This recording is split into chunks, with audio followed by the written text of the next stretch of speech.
और पुत्र और पवित्र आत्मा की बड़ाई होवे, जैसे शुरुआत में थे आग और अनंत तक सदा रह के आप। क्रूस का चिन्ह पिता और पुत्र और पवित्र आत्मा के नाम पर। स्वप्न के यीशु जय यीशु। बैठ जाओ।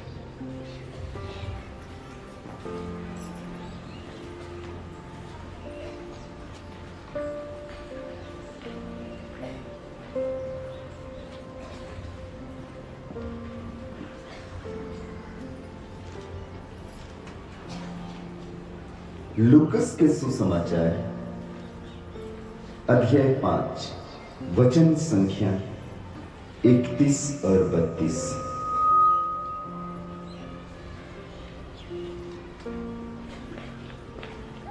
लूकस के सुसमाचार अध्याय 5 वचन संख्या 31 और 32 में लिखा है, निरोगियों को नहीं रोगियों को वैद्य की जरूरत होती है। मैं धर्मियों को नहीं पापियों को पश्चाताप के लिए बुलाने आया। निरोगियों को नहीं रोगियों को वैद्य की जरूरत होती है। मैं धर्मियों को नहीं पापियों को पश्चाताप के लिए बुलाने आया। आइए हम इस वचन के अनुसार अपने आप को प्रभु के हाथों में सौंप दें। हम अपने आप को रोगी और पापी महसूस करें ताकि आज प्रभु हमारे अंदर पश्चाताप का भाव उत्पन्न करे। अपने दाहिने हाथ उठाइए, बोलिए, निरोगियों को नहीं रोगियों को वैद्य की जरूरत होती है। निरोगियों को नहीं रोगियों को वैद्य की जरूरत होती है। मैं धर्मियों को नहीं पापियों को पश्चाताप के लिए बुलाने आया हूँ। मैं धर्मियों को नहीं पापियों को पश्चाताप के लिए बुलाने आया हूँ। हे प्रभु यीशु, इस वचन के अनुसार मैं महसूस करता हूँ मैं रोगी हूँ। हे प्रभु यीशु, मैं महसूस करता हूँ मैं पापी हूँ और मुझे तुझ जैसे वैद्य की जरूरत है जो मुझे चंगा करे, जो मुझे पापों से मुक्त कर दे। हे प्रभु, इस वचन के अनुसार आज पूरे दिन को मैं अपने आप को तेरे पवित्र चरणों में सौंप देता हूँ। हे प्रभु, मुझे पश्चाताप की कृपा दे। तेरे पवित्र वचनों द्वारा मेरे शरीर को, मेरे मन को, मेरी आत्मा को शुद्ध कर दे। Hallelujah, hallelujah.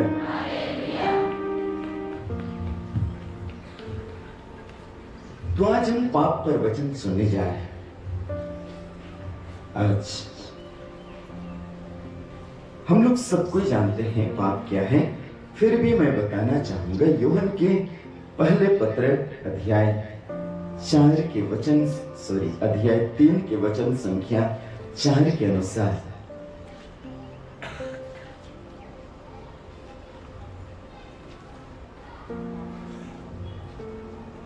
यूहन्ना के पहले पत्र अध्याय 3 के वचन संख्या 4 में लिखा है, जो पाप करता है वह ईश्वर की आज्ञा भंग करता है, क्योंकि पाप तो आज्ञा का उल्लंघन है। जो पाप करता है वह ईश्वर की आज्ञा भंग करता है, क्योंकि पाप तो क्या है? आज्ञा का उल्लंघन है। Hallelujah, hallelujah, hallelujah, hallelujah.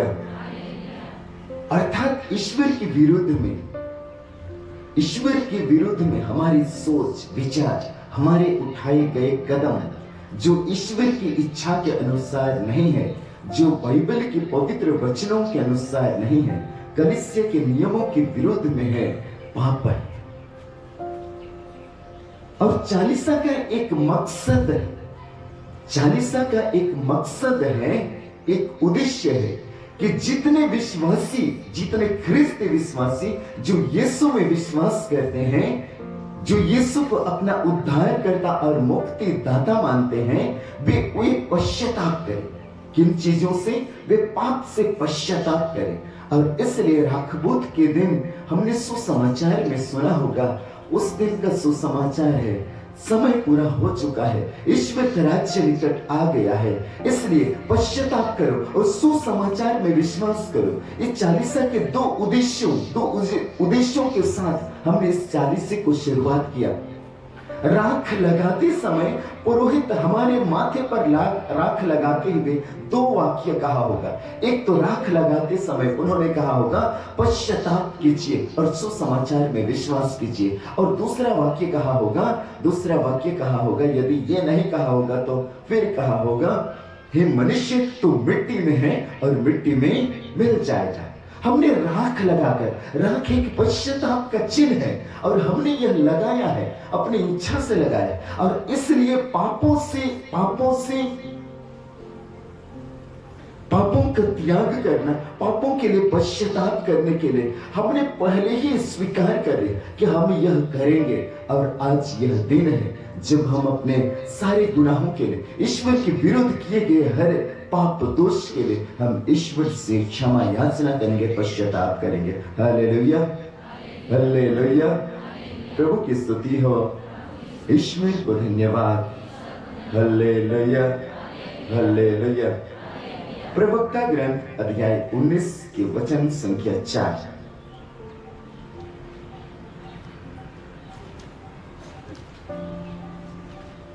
प्रवक्ता ग्रंथ अध्याय 19 के वचन संख्या 4, उसमें दूसरा भाग दिया गया है वचन में।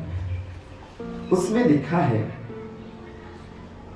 जो पाप करता है वह अपने को हानि पहुंचाता है। जो पाप करता है, ईश्वर की आज्ञाओं का उल्लंघन करता है, वह क्या करता है? अपने को क्या पहुंचाता है? हानि पहुंचाता है।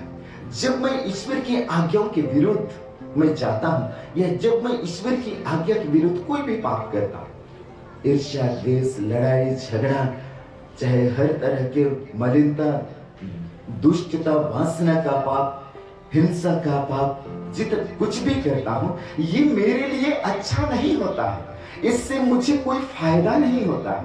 इससे मेरे शरीर को, मेरी आत्मा को किसी तरह का लाभ नहीं होता है, लेकिन इससे मुझे हानि ही होती है। मुझे और मेरी आत्मा को इससे हानि ही होती है।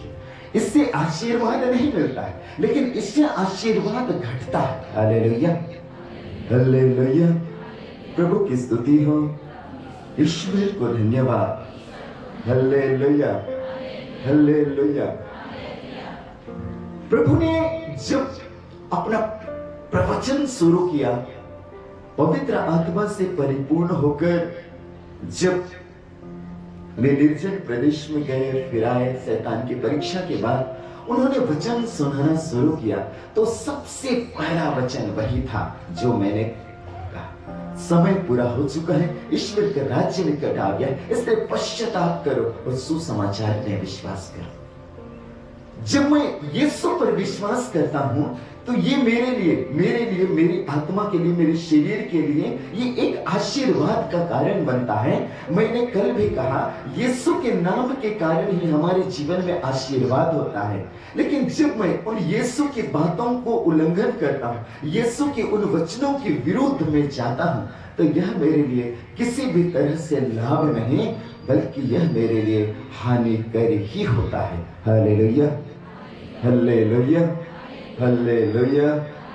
जो पाप करता है वह अपने को हानि पहुंचाता है। बोलिए,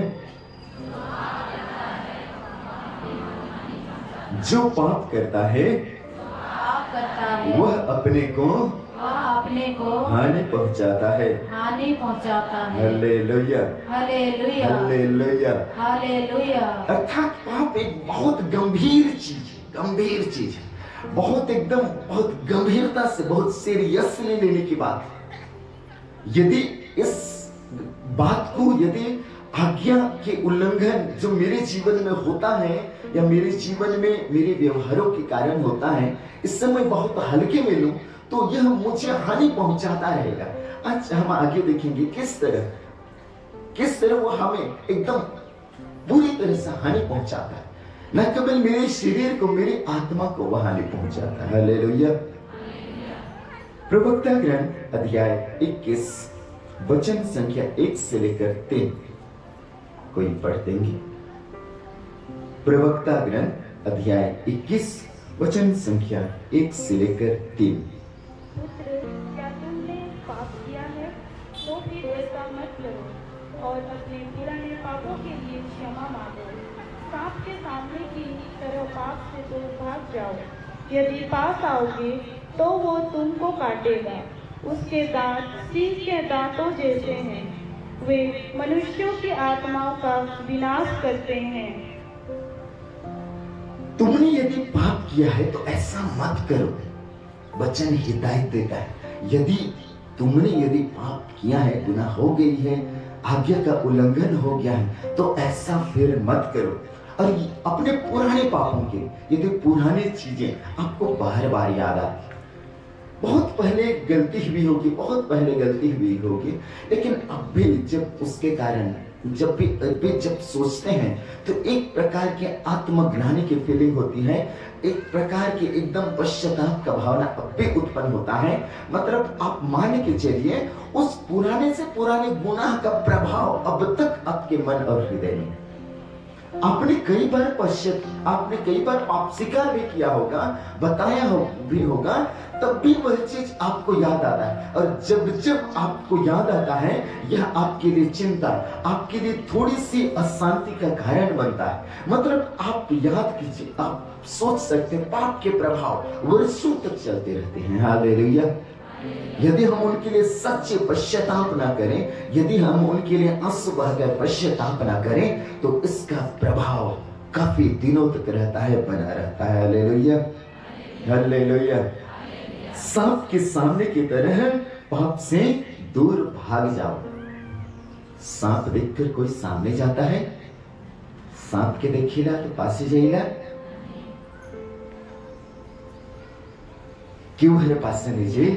और सांप के देखिल है ठेंगा मन के धैर्य के लिए इन्हें होने देख पहले। हम जानते हैं हमारे पुरखों को, आदम और हेवा को शैतान ने किस रूप धारण करके बहकाया था? सांप का रूप धारण करके बहकाया।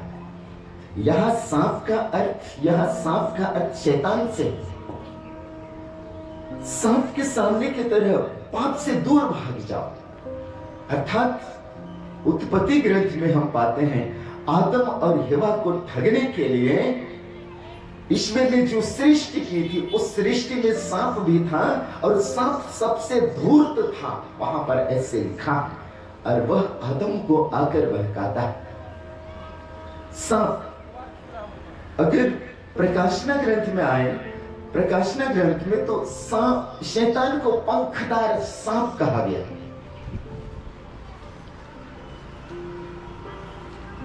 प्रकाशना ग्रंथ में अध्याय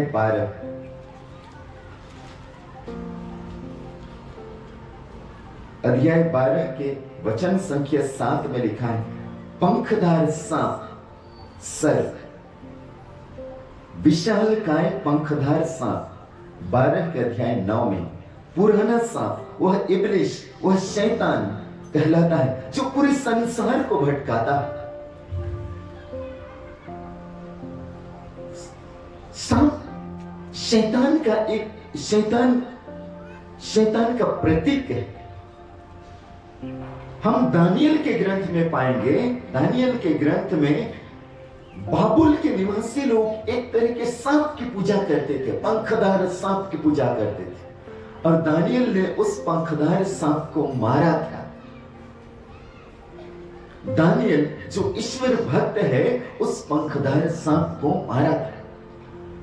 आज उस पंखदार सांप जो हमें भटकाता है, जो हमें पाप कराता है, जो आदम और हवा को पाप कराया, यदि आप उससे हराना चाहते हैं, हम सब हरा सकते हैं। क्योंकि प्रकाशना ग्रंथ में अध्याय 17 के वचन संख्या 14 में लिखा है, प्रकाशना ग्रंथ अध्याय 17 के वचन संख्या 14 में लिखा है, वे मेमने से युद्ध करेंगे और मेमना उसे पराजित कर देगा।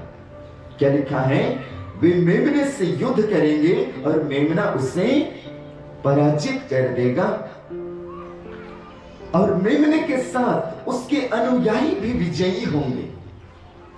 मेमने के साथ उनके अनुयायी, जो मेमना, जो यीशु, जो ईश्वर का मेमना है, इसके साथ वह युद्ध करता है, लेकिन युद्ध में वह हारता है। युद्ध में मेमना विजयी होता है। और न केवल मेमना, बल्कि जो मेमने पर विश्वास करते, जो मेमने के अनुयायी हैं, ये भी युद्ध में विजयी होते हैं। पाप पर विजय पाने के लिए ईश्वर ने हमें अधिकार दिया है, बशर्ते हम उस अधिकार का प्रयोग करते हैं कि नहीं। Hallelujah, hallelujah. मेरी बातें समझ में आ रही है? मोर गोइट बुझाते, हाथ की हिलाए दब जोर से। हालेलुया कहा, हालेलुया, हालेलुया, हालेलुया। वचन कहता है, यूहन्ना के पहले पत्र अध्याय 3 के 8 में, ईश्वर का पुत्र इसलिए प्रकट हुआ कि वह शैतान के कार्य को समाप्त कर दे। ईश्वर का पुत्र इसलिए प्रकट हुआ कि वह शैतान के कार्य को क्या करे? समाप्त कर दे, समाप्त कर दे। यीशु इसलिए आया है ताकि शैतान के काम, शैतान के सैतानिक सोच विचार, नियत, स्वभाव, चाल चलन, सब कुछ समाप्त हो, सब कुछ समाप्त हो। मेरे जीवन में, हर एक के जीवन में, आपके जीवन में जो शैतानिक सोच विचार काम या कुछ भी है, ये स्वभाव खत्म हो, खत्म हो। ये तब होगा जब हम उस यीशु को ग्रहण करेंगे, जब हम उस यीशु को अपनाएंगे, उसकी शिक्षा को मेरे जीवन में अपनाऊंगा, मेरे व्यवहारों में लागू करूंगा, मेरे दिनचर्या में लागू करूंगा, तब वह खत्म होगा, अन्यथा यह नहीं होगा। Hallelujah, hallelujah. तो वचन कहता है, सांप के सामने की तरह, सांप के सामने की तरह पाप से दूर भाग जाओ।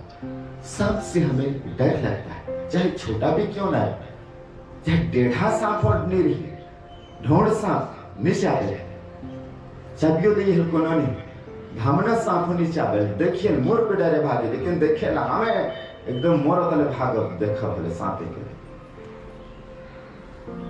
सांप के देखिए डर लगेगा, सांप के देखिए डर लगे। उसी तरह हमें पाप से दूर भागने की जरूरत है, पाप से हमें दूर भागने की जरूरत है। अंत में मुख्य बातें जो इस बात में मैंने जोर देना चाहा, उसके दांत सिंह के दांतों जैसे, सिंह के दांत बहुत खतरनाक होते, उसके जबड़े बहुत भयंकर होते, लेकिन उनके जबड़ों को जो व्यक्ति ईश्वर पर, सिंह के दांत बड़ी खतरनाक होते हैं। पतरस के पत्र में, पहले पत्र 5 के 8 में वचन लिखा है, तुम्हारा शत्रु शैतान दहाड़ते हुए सिंह की तरह विचरता है और ढूंढता रहता है कि किससे फाड़ खाए।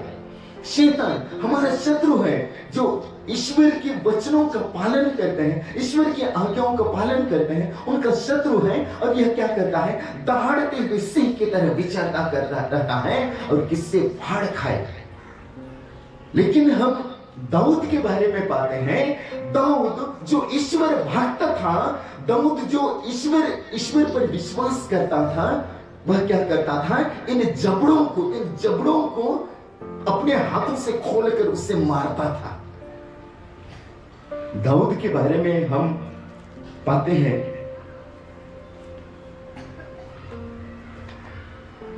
शमूएल के पहले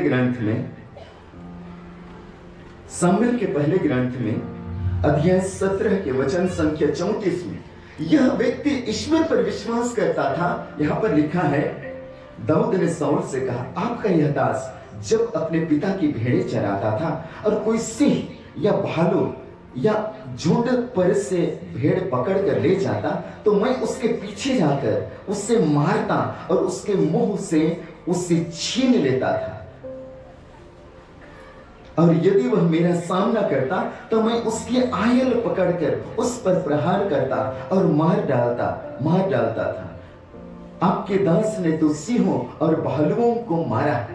ये एक विश्वासी एक शैतान इस जबड़े, इस भयंकर जो शेर का जबड़ा, उसे आयल पकड़कर मार सकता है यदि वह ईश्वर पर विश्वास करे तो। हालेलुया, हालेलुया, प्रभु की स्तुति हो, ईश्वर को धन्यवाद। हालेलुया। अंतिम और सबसे मुख्य वचन यहाँ पर, वे मनुष्य की आत्माओं का विनाश करते हैं। पाप क्या करता है? मेरी आत्मा का क्या करता है? विनाश करता है। आत्मा को किसी ने देखा है? देखे हैं आत्मा? इस शरीर को काट पीट करके खोजा जाए आत्मा तो मिलेगा? आत्मा क्या है? ऐसा क्या चीज मेरे अंदर है जो मैं पाप करता हूं तो ये मेरी आत्मा का विनाश करता? आत्मा क्या है? आत्मा कोई दृश्य दिखाई देने वाली चीज है? एक अदृश्य चीज है जो मेरे शरीर में, जब माता पिता के गर्भ में माँ के गर्भ में बच्चे का सृजन होता है तब ईश्वर का आत्मा उस सृजन में आता है। ईश्वर का आत्मा उसमें, जब माँ के गर्भ में पंच तत्व के कारण, पंच तत्व माता पिता के मेल के कारण उस गर्भ में बच्चे का सृजन होता है। पंच तत्व के कारण एक शरीर का रूप लेता है, एक शरीर हाड़ मांस का रूप लेता है, तो ईश्वर का आत्मा उसमें आता है। और ईश्वर का आत्मा उसे बुद्धि देता है, उससे ज्ञान देता है, उसे एकदम भावना, उसे विचार शक्ति देता है, उसे एक तरह का व्यवहार प्रदान, उसे महसूस करने की शक्ति प्रदान कर। अतः आत्मा कहेंगे तो मेरे अंदर एक ऐसा, मेरी बुद्धि, मेरे विचारों, मेरे चरित्र का ऐसा सम्मिश्रण मेरे अंदर, मेरे अंतरतम के गहराई में जो मेरी भावनाओं से जुड़ा हुआ है, ऐसा चीज जो मुझे संचालित करता है, जो मुझे ज्ञान देता है, बुद्धि देता है, इस तरह की चीज वही आत्मा है। और ये इस मिट्टी के शरीर से नहीं आता, ये कोई माँ बाप नहीं दे सकता, ये ईश्वर देता है। उपदेश ग्रंथ अध्याय 12 के वचन संख्या 7 के अनुसार, जब मेरा यह शरीर मिट्टी में मिल जाता है तो आत्मा ईश्वर के पास वापस चली जाती है। आत्मा का जन्म होता है लेकिन आत्मा का मरण नहीं होता है, आत्मा अमर रहती है। हालेलुया, हालेलुया, प्रभु की स्तुति हो, ईश्वर को धन्यवाद। हालेलुया। आत्मा अमर रहती है। आत्मा हमारी इस शरीर को त्याग देने के बाद दो जगह पर जा सकती है। उसे वापस तो जाना चाहिए ईश्वर के पास, क्योंकि उसका सृजन ईश्वर से होता है। लेकिन यदि हम पाप और गुनाह में, मेरा ये शरीर, मेरा 60-70 साल की जिंदगी पाप और गुनाहों में बीते, तो ये आत्मा मेरे पापमय कर्मों के कारण ये नरक का रास्ता देखती है। और इसीलिए कल मैंने कहा था, धर्म की चौथी बड़ी सच्चाई में भले मनुष्यों को वह अनंत सुख देगा, और बुरे मनुष्यों को क्या करेगा? अनंत दुख के रास्ते, नरक में यह आत्मा नरक की ओर रुख कर लेती है, क्योंकि वही हमारे कर्म उसे वही रास्ते दिखाते। हालेलुया, हालेलुया, प्रभु की स्तुति हो, ईश्वर को धन्यवाद। तो जब मैं पाप करता हूं तो मेरे अंदर की जो जीवन की शक्ति है, मेरे अंदर की जो बुद्धि, सोच, विचार है, मेरे अंदर की जो एक तरह की ईश्वरीय भावना है, ईश्वरीय सोच विचार, ईश्वरीय गुण है, ये नष्ट होता है, ये नष्ट होता है। और जब मैं यीशु के वचनों के सानिध्य में आता हूं तो मेरी आत्मा जागती है, मेरी आत्मा निखरती है। हालेलुया। इसीलिए प्रभु यीशु ने कहा मत्ती के सुसमाचार अध्याय 4:4 में, मनुष्य केवल रोटी से नहीं जीता, खाना पीना ही हमारे लिए सब कुछ नहीं है, लेकिन खाना पीना हमारे लिए सब कुछ नहीं है। इस शरीर में जो आत्मा है उससे क्या चाहिए? उससे क्या चाहिए? ईश्वर के शब्द चाहिए, वह ईश्वर के शब्द से जीवित रहता है। Hallelujah, hallelujah, hallelujah. पुनर्जीवित प्रभु यीशु लूकस के सुसमाचार अध्याय 24 में एम्माउस जाते हैं तो दो शिष्य जो हताश और निराश, उनके मुख मलिन थे, उनके साथ हो लेते हैं। जब जब वे बातें करते हैं तो उनकी आत्मा क्या होती है? उद्दीप्त होती है।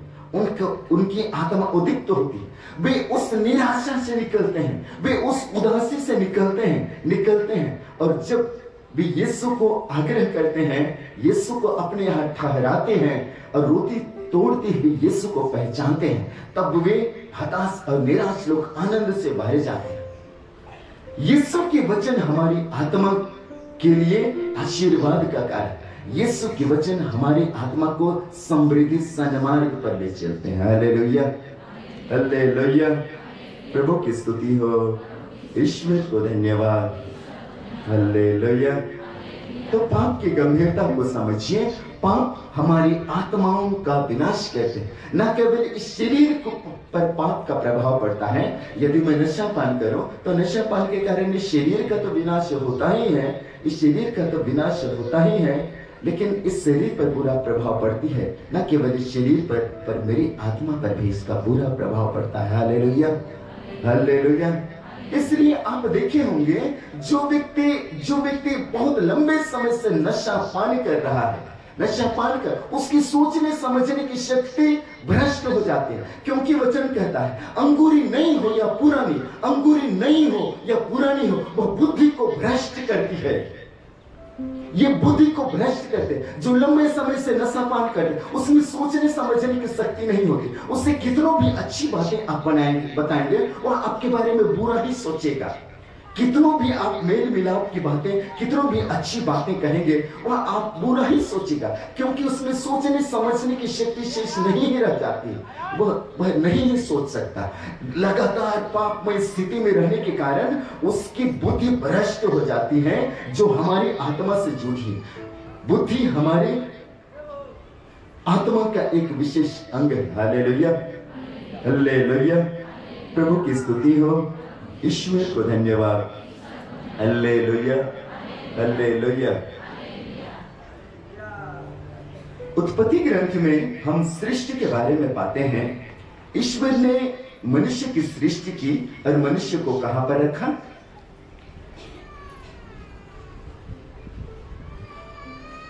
उत्पत्ति ग्रंथ में अध्याय 2 में हम मनुष्य की सृष्टि के बारे में पाते। मनुष्य की सृष्टि करने के बाद ईश्वर ने उन्हें कहां पर रखा? अदन की वाटिका में रखा। उनकी अदन की वाटिका लगाई। अदन की वाटिका में आदम और हेवा को रखा। अध्याय 3 में वचन संख्या 1 से लेकर 8 तक हम आदम और हेवा के पाप के बारे में पाते हैं। किस तरह वे ईश्वर की आज्ञाओं का उल्लंघन करते हैं, एक फल खाकर आज्ञा का उल्लंघन करते हैं और उससे उस अदन की वाटिका से बाहर निकाल दिया जाता है। Hallelujah, hallelujah. इस बात को आप अच्छी तरह समझेंगे। इसके पहले एक वचन यदि मैं आपको बता दूं तो इस बात को आप अच्छी तरह समझ पाएंगे।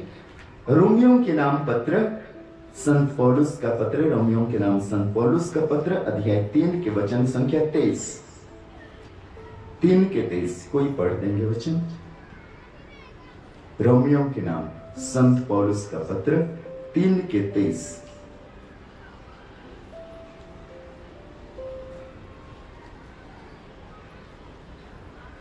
रोमी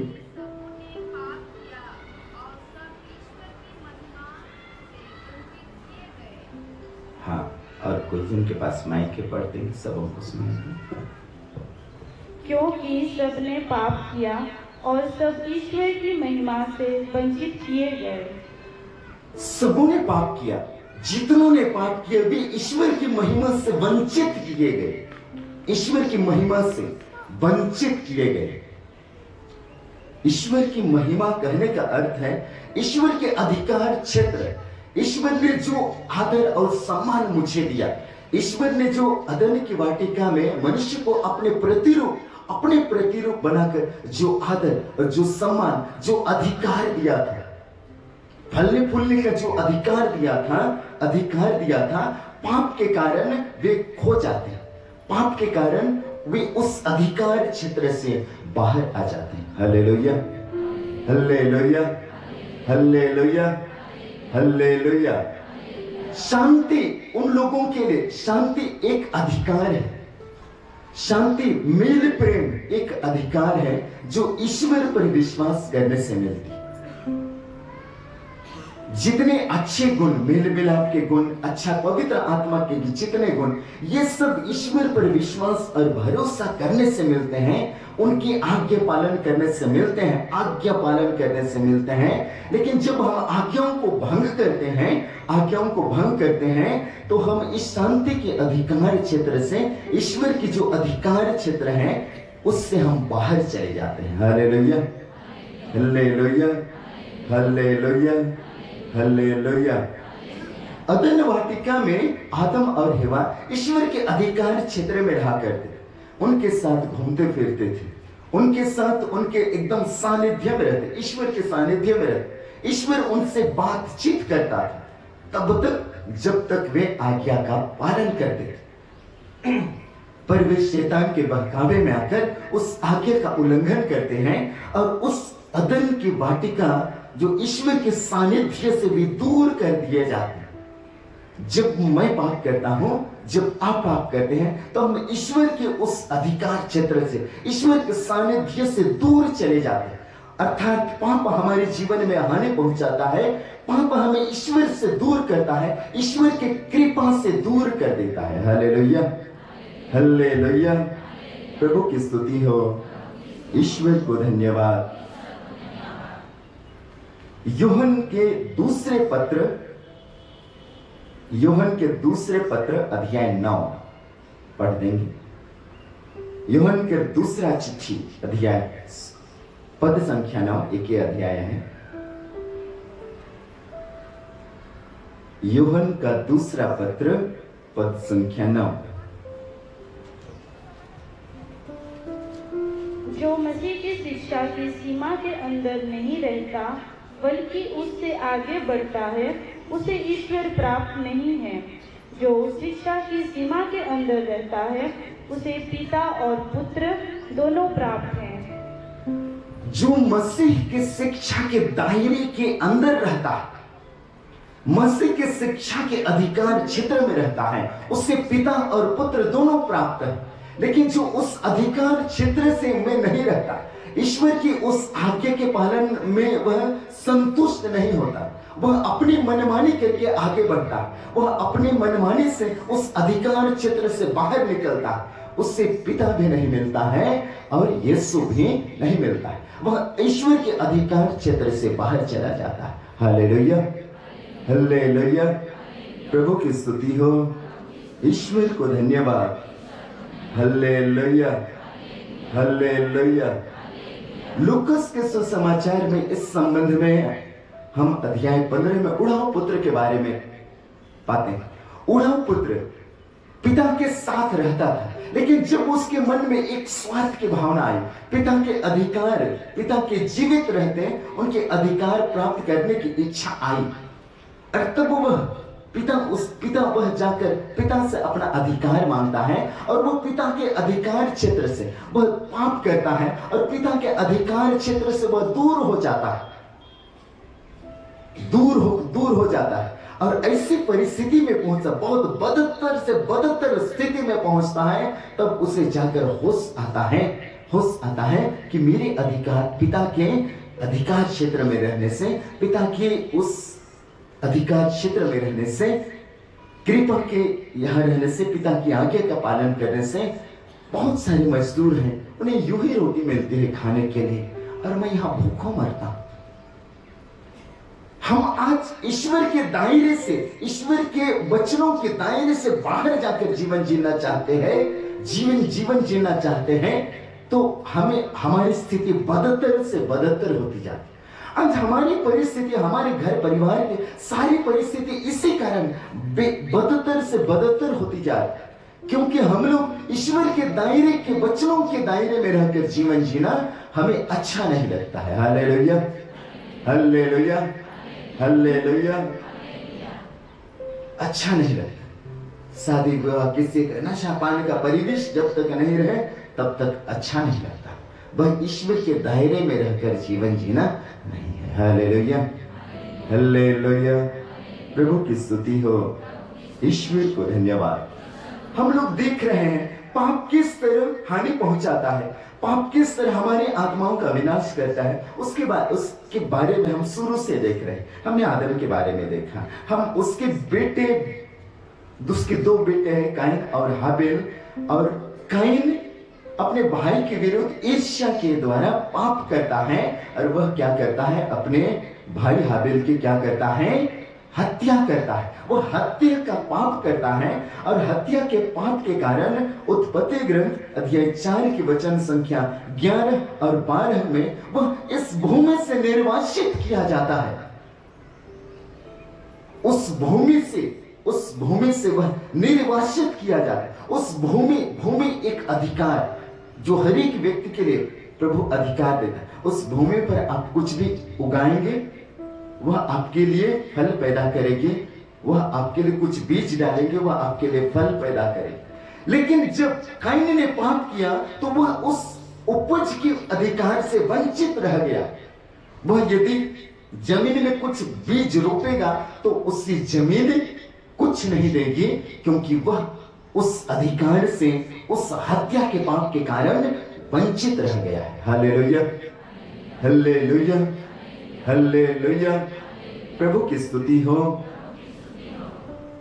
हत्या के पाप के कारण उस भूमि के उपज के अधिकार से वंचित रह जाता है और उनके जीवन में श्राप आता है। कल फादर कुछ पाप के बारे में संकेत कर रहे थे, मैं उनको बोलना नहीं चाहूंगा, बस हिंट्स देना चाहूंगा। कुछ पापों के बारे में, हत्या के कुछ पापों के बारे में संकेत कर रहे थे। जब इस तरह के पापों के कारण हम उस भूमि के उपज के अधिकार से वंचित हो जाते हैं, उस भूमि पर जो हमारा अधिकार रहता है, अपनी भूमि पर जो अधिकार, उन चीजों से वंचित हो जाते हैं और एक तरह का श्राप हमारे जीवन में प्रवेश करता है। Hallelujah, hallelujah, hallelujah. उत्पत्ति ग्रंथ में बाबुल के मीनार के बारे में हम पाते। उत्पत्ति ग्रंथ में अध्याय 11 में बाबुल के मीनार के बारे में पाते। उस समय पूरे संसार में एक ही जाति थी, एक ही भाषा थी। एक ही भाषा रहना अच्छा था या बुरा था? अच्छा था कि बुरा था? उनके बीच में एकदम परस्पर एकता थी। अच्छा था कि बुरा था? एकता होना अच्छी बात है कि नहीं? इससे कोई तकलीफ नहीं थी ईश्वर को। वे एक ही भाषा बोलते थे, कोई प्रॉब्लम नहीं था। प्रॉब्लम तब आया जब ये लोग ईश्वर से बराबरी करना चाहते हैं। कहते हैं आओ, अध्याय 11 उत्पत्ति ग्रंथ 11 के 4 में कहते हैं आओ हम मिलकर एक मीनार बनाएं, उसका सिरा कहां तक पहुंचे? स्वर्ग तक पहुंचे, और हम अपने लिए नाम कमाएं। अहंकार का पाप, घमंड का पाप, अपने जो उनके बीच में जो एकता है उसके कारण इससे घमंड हो गया। उनके बीच में एक ही भाषा है, उस भाषा में इतनी ताकत है कि वे जो चाहते हैं वे कर सकते हैं। उनके बीच में इतनी एकता है कि वे जो सोचते हैं, यदि गलत भी सोचते हैं तो गलत भी वे कर सकते हैं। इस तरह एकता होना बहुत अच्छी बात है, एक भाषा होना बहुत अच्छी बात थी। उनके बीच में सब लोग एक दूसरे को समझ सकते थे, कितनी अच्छी बातें थी। लेकिन जब उस एकता ने एक गलत निर्णय किया, उन्होंने उस एकता ने उनके अंदर अहंकार पैदा कर दिया। उस अहंकार के कारण वे सोचते हैं हम एक मीनार बनाए जिनका सिरा स्वर्ग तक पहुंचे, और हम किसके लिए नाम कमाए? अपने लिए नाम कमाए, ईश्वर की बराबरी करना चाहते। और इसीलिए ईश्वर उनके बीच में फूट पैदा करता है। ईश्वर हमारे जीवन में फूट पैदा करता है क्या? करता है क्या? कर सकता है क्या? कोई ऐसा चीज नहीं है। ईश्वर नहीं कर सकता। लेकिन जब ये मेरे पापों के कारण आता है, मेरे जीवन में यदि मेरे घर में परस्पर एकता है, हमारे घरों में परस्पर एकता है, लेकिन इस एकता के कारण हम एक गलत निर्णय ले रहे हैं, किसी के विरुद्ध षड्यंत्र रच रहे हैं, किसी के विरुद्ध जमीन जगह की लड़ाई झगड़ा है, उसके विरुद्ध हम षड्यंत्र, ये हमारी जमीन। जब आप गलत कदम उठाते हैं तो आपकी उस परिवार भंग होता है, आपकी उस परिवार चौपट होना शुरू करता है। हालेलुया, हालेलुया, प्रभु की स्तुति हो, ईश्वर को धन्यवाद। Hallelujah, hallelujah. मैं याद करता हूं जब हम लोग थोड़े छोटे थे, मेरा पापा अपने ससुराल में घर बनाया, मतलब हम लोग अपने नानी के घर में ही, और हम लोग को कोई लोग बहुत सम्मानित दृष्टि से नहीं देखता था। ये मन उठालू है कहीं, ऐसा बोलता है, ये उठालू मन। कोई लोग तो बात बात में ताना मारना ही मारना है। और थोड़ा मेरे माँ बाप अब मेहनत परिश्रम करके थोड़ा थोड़ा आगे बढ़ते थे। गांव तो संसार है, ये है, मैं बताया संसार गांव है, और बहुत ईर्ष्या द्वेष जलन है। हमारे मामा एक बार बोले, चलो बहन चल, मैं मुख्य तनिकुन घर बनाए के लिए संग दे, मैं तो के ठाव दे, तोड़ ले हमें घर बनाए दे। ऐसा करके मेरे माँ बाप ने मामा के लिए एक घर बनाया। उसके बाद मामा के बेटा सब मिल करके, हमारे लिए भी सब लोग मिल करके एक घर बनाए। अब मामा के बेटा लोग 4 भाई हैं। अब जब बड़े हो गए तो घर का बंटवारा, अब हम लोग उस घर में रहना चाहे, हम लोग के लिए ये घर बना रहे। अब उन्होंने क्या कहा, उन्होंने कहा उनके घर में 4 भाई के लिए उतना पर्याप्त जगह नहीं, इसलिए कहा कि ये घर के हो, ये घर के हम और फूफू के लिए हो और मामू ले हो, हमें घर बनाए दे तो हम ये घर के हमरो बांटा हो, ऐसा था। और इसके लिए बहुत बड़ी मीटिंग हुई, गाँव में मीटिंग हुई, और गाँव में लोग बैठे मीटिंग, और ये चारों भाई एकदम बहुत, इनके में परस्पर एकता था।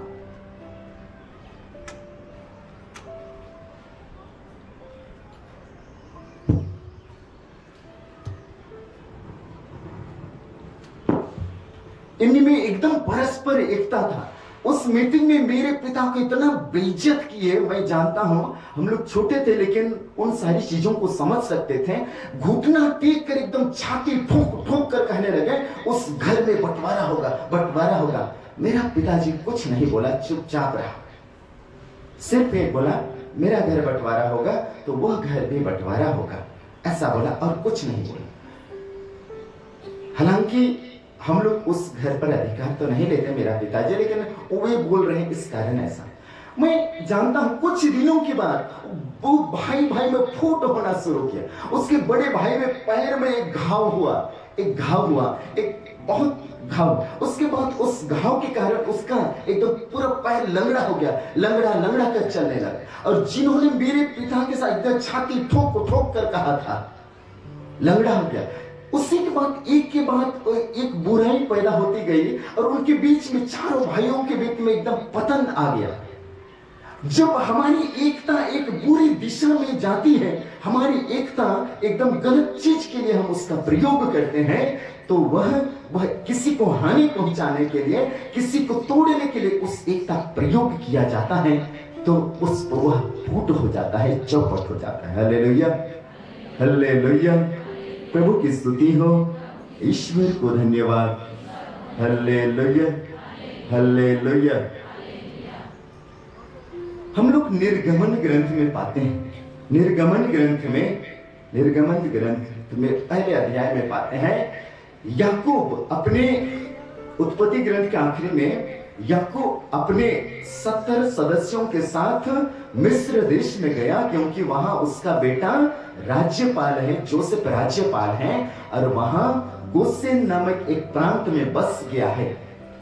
अब जोसेफ के मर जाने के बाद 200 साल पार हो गए, एक नई पीढ़ी आई है। नई पीढ़ी याकूब के बेटों के उपकार को, याकूब के बेटे लोग मिस्र देश के लिए कौन से उपकार किए ये नहीं जानती हैं, और ये लोग सिर्फ इतना जानते हैं, ये इब्रानी ये संख्या में बहुत अधिक है, और कहीं ना कहीं लड़ाई हो तो वे हमारा शत्रु का साथ दें, इसलिए चलो हम इन पर अत्याचार करें, और वे उन पर अत्याचार करना शुरू करते हैं।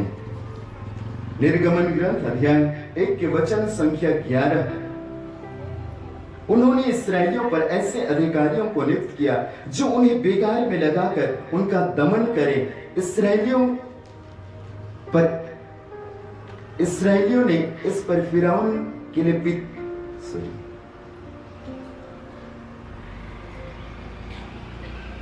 वे उन पर उनसे बेगार करवाने लगे, उन पर तरह तरह के जुल्म और अत्याचार करने लगे।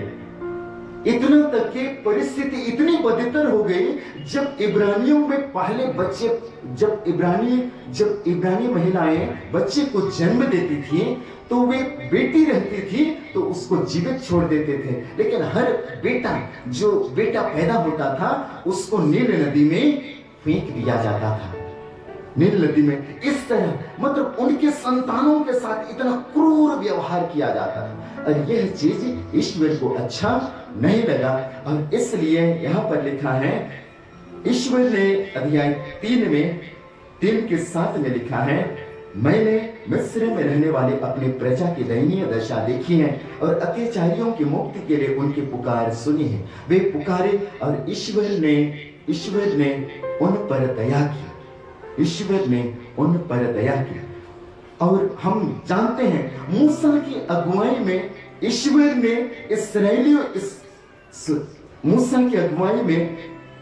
ने मिस्र में 10 विपत्तियां ढाई।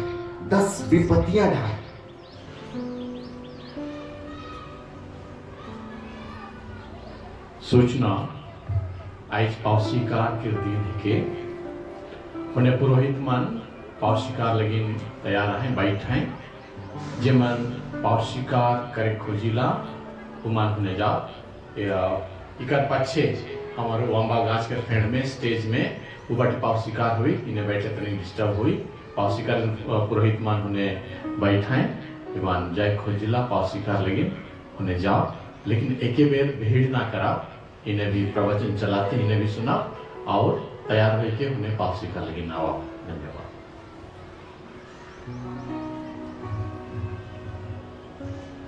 सुक्ति ग्रंथ अध्याय 17 के वचन संख्या 13 वचन है।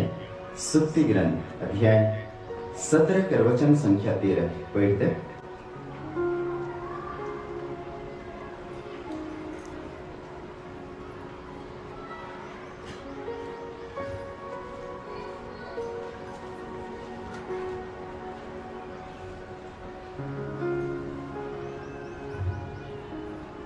लिखा है, जो भलाई का बदला बुराई से चुकाता है उसके घर में विपत्ति कभी नहीं हटेगी।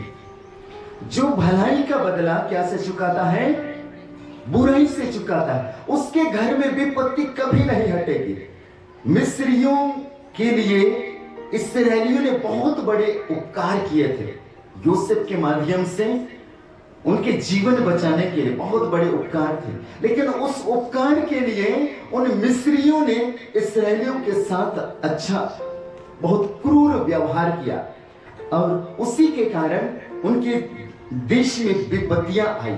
और हम जानते हैं उन 10 विपत्तियों के कारण ईश्वर ने मिस्र को दंडित किया। हालेलुया, हालेलुया, प्रभु की स्तुति हो, ईश्वर को धन्यवाद।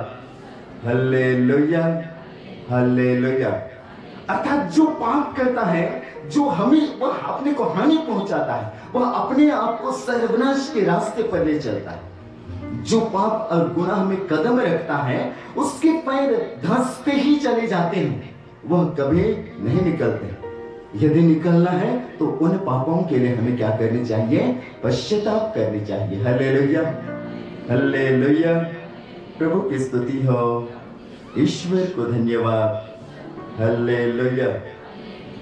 ईश्वर सिर्फ इस्राएलियों का या सभी मानव जाति का ईश्वर है? बताइए।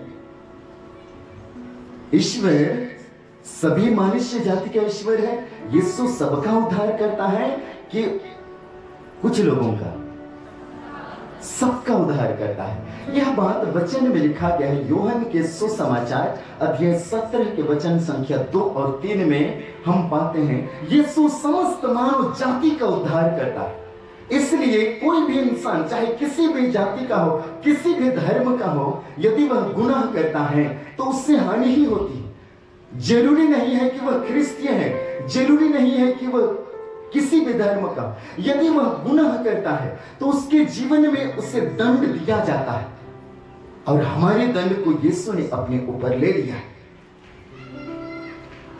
पाप करने से उसके जीवन में हानि ही होती है, किसी तरह की अच्छी चीजें नहीं होती है। Hallelujah, hallelujah.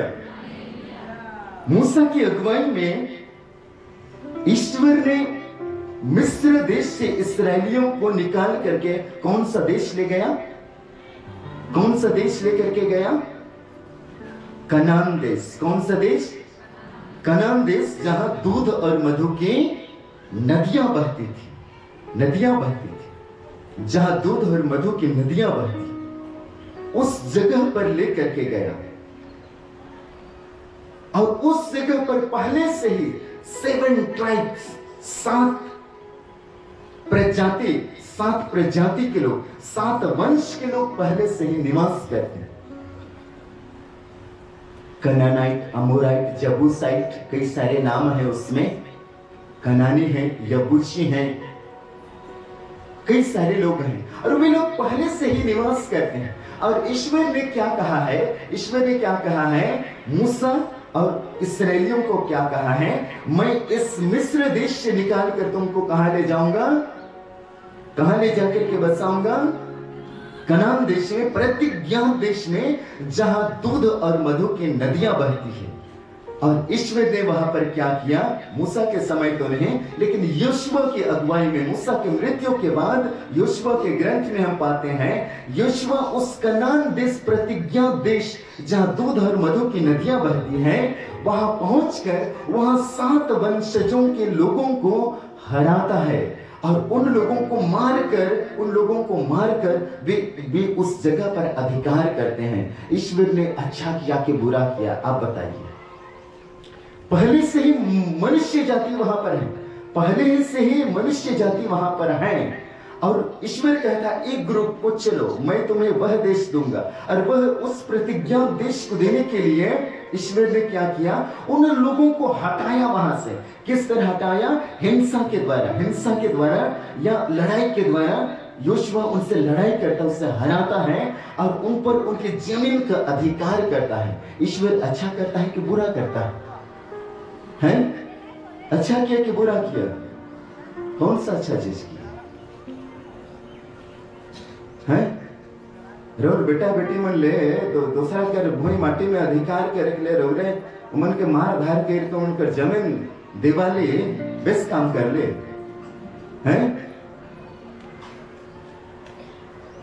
ये अच्छा काम नहीं है, ये अच्छा चीज नहीं है। क्या वे लोग ईश्वर की संतान नहीं थे? वहां पर जो 7 वंशज लोग हैं, वे लोग ईश्वर के प्रतिरूप नहीं बनाए गए थे? नहीं बनाए गए थे? बनाए गए थे। क्या वे लोग इंसान नहीं थे? नहीं थे, इंसान वे लोग भी थे। तो ईश्वर क्यों ऐसा करता है? क्यों करता है? उनको उनकी जमीन जगह पर अधिकार करने के लिए ईश्वर उन लोगों को मौत के घाट उतरवा देता है। ईश्वर ने अच्छा किया? अच्छा किया कि बुरा किया? कुछ नहीं बोलते हैं। वचन कहता है, स्तोत्र 147 के वचन संख्या 17 में, 145 के 17 में, प्रभु जो कुछ भी करता है प्रेम से करता है, और वह जो कुछ भी करता है ठीक ही करता है। Hallelujah, hallelujah, hallelujah. ये ईश्वर का कार्य है, ईश्वर का कार्य है। ऊपर से देखेंगे, ऊपरी दृष्टि से देखेंगे तो यह बिल्कुल एकदम इनह्यूमन है, किसी तरह की एक इंसानियत की चीज नहीं है। लेकिन आप उसके रहस्यों को देखेंगे, उनके रहस्यों को देखेंगे तो आप भी बोलेंगे कि उनको जीने का कोई अधिकार नहीं था। मैं वचन के द्वारा आपको यह बात प्रमाणित करूंगा।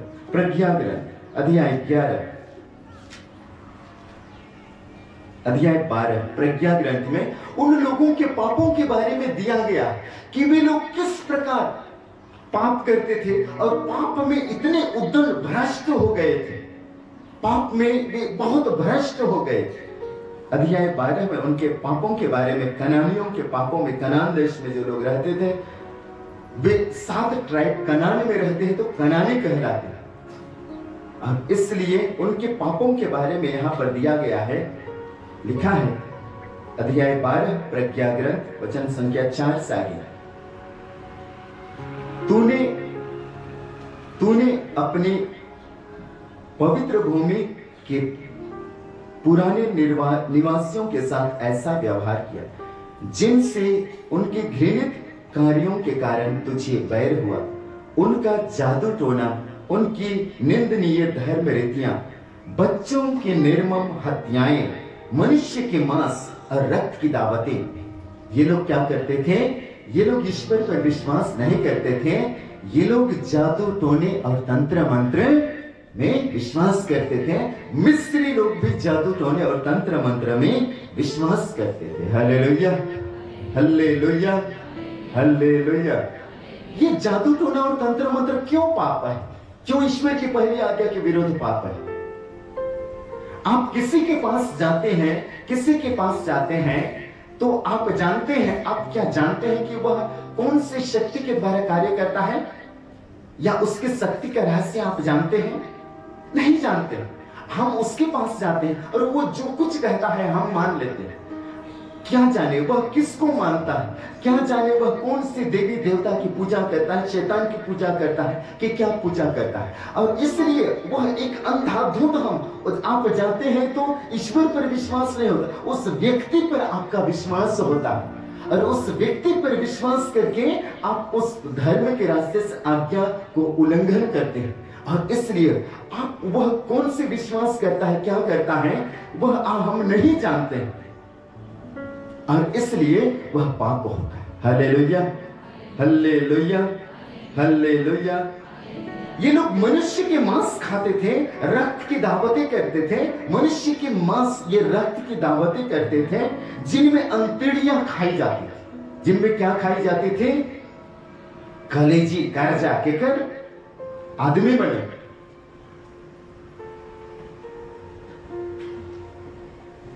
उन्नीस 93 आसपास गुमला में, गुमला धर्म प्रांत में करौंदा बेड़ा एक जगह है, आप लोग गए होंगे, अभी तीर्थ स्थान है। उसमें 2 पुरोहितों और एक ब्रदर की निर्मम हत्याएं कर दी गई थी। स्कूल के हॉस्टल के कुछ बच्चों, हॉस्टल के कुछ लड़कों की अगुवाई में एक गैंग ने उसकी हत्याएं की जाती थी, हत्याएं की, और उनमें वो लोग, कहा जाता है कि वो लोग उनका कलेजा निकाल करके खाए थे। नहीं जानते हैं बात कितनी सच है, लेकिन ऐसी बातें फैली थी, उसको मैं बता रहा। उस समय हम लोग 2रा-3रा क्लास में पढ़ते थे। तो आप सोच सकते हैं वे इंसान कैसे इंसान होंगे जो इंसानों के मांस खाते हैं। यहां पर थोड़ी सी कम ही दिया गया है इसके पाप के बारे में। लिखा है, आगे लिखा है, तूने असहाय बच्चों के उन हथियारों को हमारे पूर्वजों के हाथों द्वारा मिटाना चाहा, जिससे वह भूमि जो तुझे सबसे प्रिय है, योग्य लोगों से ईश्वर के पुत्रों द्वारा बसाई जाए। उसी प्रज्ञा ग्रंथ में ही अध्याय 14 के वचन संख्या 23 में हम देखेंगे, उन्हीं पाप के बारे में आगे भी लिखा हुआ है। वहां पर लिखा है 14 के 23 में, वे अपने पुत्रों की बलि चढ़ाते, रहस्यात्मक अनुष्ठान मनाते, रंग रंगेलियों की दावतें के साथ दावतें उड़ाते। वे न तो जीवन की कदर करते और न विवाह की पवित्रता। वे षड्यंत्र रचकर एक दूसरे का वध करते और व्यभिचार द्वारा एक दूसरे को दुख देते। चारों ओर अव्यवस्था है, रक्त और वध, चोरी और छल कपट, प्रलोभन और बेईमानी, दंगा और झूठी शपथ, मूल्यों का विघटन।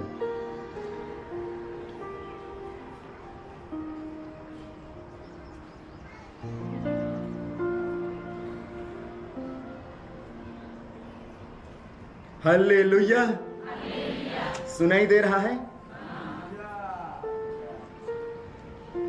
मूल्यों का विघटन, परोपकार की कृत घनता, आत्माओं का दूषण, अप्राकृतिक संसर्ग, विवाह का व्यतिक्रम, लंपटता, ये सारी पाप उस जगह के लोग किया करते थे और इसलिए उस जगह के लोगों को दंड देना अनिवार्य हो गया था और इसलिए ईश्वर उन लोगों को दंडित करता है और उस जगह पर अपने चुने हुए लोगों को, चुनी हुई प्रजा को लेकर बसाता है। हालेलुया, हालेलुया, प्रभु की स्तुति हो, ईश्वर को धन्यवाद। Hallelujah, hallelujah. तो पाप किसी भी तरह से हमारे जीवन में अच्छा नहीं होता। पाप हमारे जीवन को नष्ट करता है, सर्वनाश करता है। लूकस के सुसमाचार अध्याय 13 में हम पाते हैं, लूकस के सुसमाचार अध्याय 13 के वचन संख्या 3 में और वचन संख्या 5 में, मैं तुमसे कहता हूं, मैं तुमसे कहता हूं, लेकिन यदि तुम पश्चाताप नहीं करोगे तो सब के सब उसी तरह नष्ट हो जाओगे। 13 के 3 लूकस के सुसमाचार में लिखा है, मैं तुमसे कहता हूं, ऐसा नहीं है, लेकिन यदि तुम पश्चाताप नहीं करोगे तो सब के सब उसी तरह नष्ट हो जाओगे। पाप हमारे जीवन में हानि पहुंचाता है, हमारे जीवन में हमारे परिवार को तोड़ता है, हमारी एकता भंग करता है। पाप हमारे परिवार को ईश्वर के सानिध्य से दूर करता है। पाप हमारे जीवन में श्राप लाता है। पाप हमारे जीवन में एक भूमि के उपज से हमें निर्वासित करता है। ये सारी बातें मैंने अभी कही और इसलिए हमें उस पाप से भागने की जरूरत है, पाप से दूर भागने की जरूरत है। पापों से भागना है, अर्थात पापों को यदि त्यागना चाहते हैं, छोड़ना चाहते हैं तो पश्चाताप जरूरी है, क्योंकि पश्चाताप के बिना हम अपने जीवन को सुधार नहीं सकते। यदि गलत हुआ है तो उस गलती को सुधारने के लिए पश्चाताप जरूरी है और इसीलिए हम वचन सुन रहे हैं। हालेलुया, हालेलुया, प्रभु की स्तुति हो, ईश्वर को धन्यवाद। Hallelujah, hallelujah, hallelujah. तो क्रिस्त में दुलारे आयोबा भाई बहन मन, पाप हमारे जीवन में हानि ही पहुंचा। किसी भी तरह के पाप करने, किसी भी तरह, चाहे कोई भी हो, हम कोई भी हो, चाहे हम समर्पित लोग हो, चाहे कोई भी लोग धर्मी हो, कोई भी हो, पाप किसी को नहीं छोड़ता। पाप किसी को नहीं छोड़ता। यदि हम पाप किए और यदि पश्चाताप नहीं करते हैं, तो कल फादर ने बताया था, कल पश्चाताप नहीं करते हैं तो हमारे जीवन में वो ईश्वर का आत्मा तो रह ही नहीं जाता, ईश्वर का आत्मा तो छोड़ ही देता है। वो हम एक दुष्ट आत्मा आता है, दुष्ट आत्मा हमारे जीवन में प्रवेश करता है। Hallelujah, hallelujah, hallelujah. और इसलिए आज यदि पापमय कामों को, पापमय सोच विचारों को यदि हम खत्म करना चाहते हैं, नष्ट करना चाहते हैं, तो हमें यीशु के वचन पर चलना, यीशु के वचनों का आज्ञा पालन करना जरूरी है। यदि क्योंकि वचन कहा, जैसे मैंने बताया, ईश्वर का पुत्र इसलिए प्रकट हुआ कि वह शैतान के कार्य को समाप्त कर दे। Hallelujah, hallelujah. आज चाहे कलीसिया के ईश्वर के 10 आज्ञाओं के विरोध में पाप हो, जो कलीसिया की 6 नियम के विरोध में, चाहे वे किसी भी तरह का ईर्ष्या, द्वेष, लड़ाई झगड़ा, किसी भी तरह के वासना के पाप, किसी भी तरह के बुराई, किसी भी तरह के वासना व्यभिचार के पाप, इन सारी चीजों से आज हमारे जीवन में हानि ही होती है। और आइए आज हम एक अच्छा पश्चाताप करें, ईश्वर की ओर अभिमुख हों, ईश्वर के पास लौट आए, क्योंकि वचन कहता है, पापी अपना पाप छोड़ दे और दुष्ट अपने बुरे विचार त्याग दे और ईश्वर उस पर दया करेगा। आज हमारे पापमय स्वभाव, पापमय विचारों को त्यागने की जरूरत है। Hallelujah, hallelujah, hallelujah, hallelujah. आइए हम अपनी आंखों को बंद करें।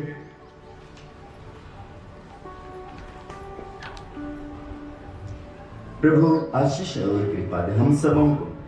जब हम वचन सुन रहे हैं तो हमें उन पापों का ज्ञान मिले, पापों का बोध हो, जो जीवन की भूल चूक कमियां आज्ञा उल्लंघन से जो पाप हो उनका बोध कराना, ताकि हम उनके लिए पश्चाताप कर सकें।